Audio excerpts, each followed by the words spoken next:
तुम्ही पाहत आहात MCN न्यूज मराठी। जळगाव जामोद नगरपालिका निवडणुकीमध्ये भाजपासोबत फारकत घेतल्याने शिवसेना शिंदे गट आणि राष्ट्रवादी काँग्रेस अजित पवार गट हे दोन मित्र पक्ष सोबत निवडणूक लढत आहेत।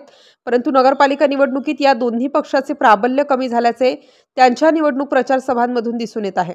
शिवसेना पक्षाच्या नियोजन शून्य कारभारामुळे शहरातील नागरिकांनी शिंदे गटाच्या प्रचार सभेकडे पाठ फिरवल्याचे स्पष्ट चित्र नुकत्याच पार पडलेल्या शिवसेना प्रवक्त्या डॉक्टर ज्योती वाघमारे यांच्या सभेप्रसंगी दिसून आले। शिंदे गटाच्या या सभेला जेमतेम 100 लोकांची उपस्थिती असल्याने शहरात शिंदे गटाचे प्राबल्य मोठ्या प्रमाणात कमी झाल्याचे स्पष्ट दिसून आले। त्यासोबत सकाळी 10 वाजताच्या सभेला दुपारी 1 वाजता सुरुवात झाल्याने पक्षाचा नियोजन शून्य कारभार या निमित्ताने चौहाट्यावर आला आहे। तसेच पक्षाकडून तयार करण्यात आलेल्या शहरातील सभेच्या बॅनरवर सभास्थळ, वेळ आणि तारखेचा अभाव असल्याने नागरिकांमध्ये संभ्रम निर्माण झाला आहे।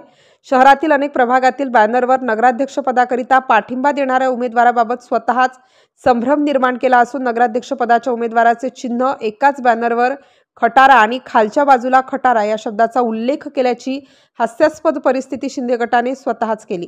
निवडणूक प्रचारात शिंदे गटाचे दिशाहीन नेतृत्व आणि निवडणूक प्रचारातील नियोजन शून्य कारभारामुळे शहरातील नागरिकांनी शिंदे गटाकडे पाठ फिरवल्याचे वास्तव या निमित्ताने समोर आले आहे। MCN न्यूज मराठीकरिता संपादक राजीव वाढेसह वैभव वडोदे, जळगाव।